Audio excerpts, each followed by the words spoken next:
এই যে কি সুন্দর মাছ ধুয়ে নিয়েছি, মাথাগুলো কেটে নিয়েছিলাম, দেখিয়েছি। এই দেখো এখানে পেঁয়াজ কুচি করে কেটে নিয়েছি। এখন কীভাবে রান্না করি সেটাই দেখাচ্ছি। কড়াই বসিয়ে দিয়েছি, দিয়ে দিলাম তেল।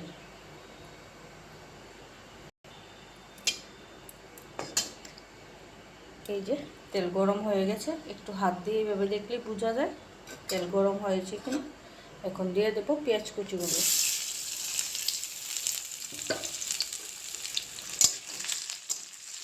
দিয়ে একটু লাল লাল করে ভাজি করে নেব।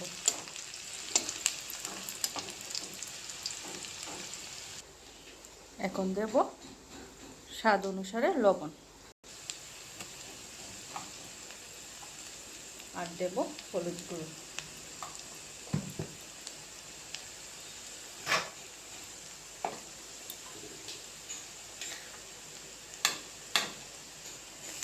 দেব কাঁচামরিচ বাটা।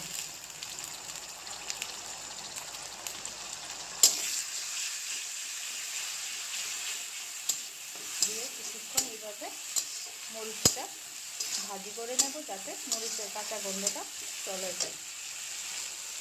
অল্প করে একটু জল দিয়ে দিয়েছি যাতে পুড়ে না যায়, সুন্দরভাবে মরিচটা ভাজা হয়।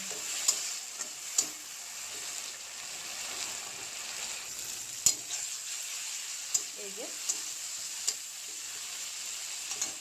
মশলা ভাজা হয়ে গেছে, পেঁয়াজ থেকে তেল ছেড়ে দিয়েছে, বোঝা যাচ্ছে যে মশলাটা ভাজা হয়ে গেছে। এখন দিয়ে দেব মাছগুলো।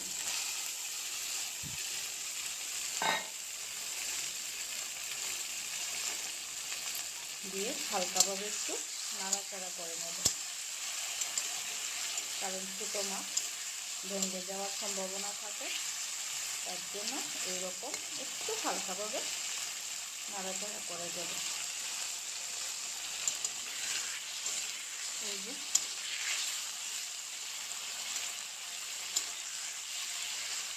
এক পিঠ হয়ে গেছে, এখন অপর পিঠ একটু নাড়াচাড়া করে দিয়েছি।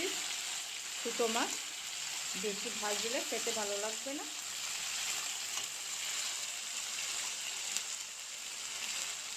এখন দিয়ে দেব জল। জলটা অল্প করেই দিয়েছি, কারণ ছোটো মাছ ঝোল দিয়ে খেতে ভালো লাগে না, একটু মাখো মাখো। আর তার সাথে দিয়ে দিলাম 4টে কাঁচামরিচ।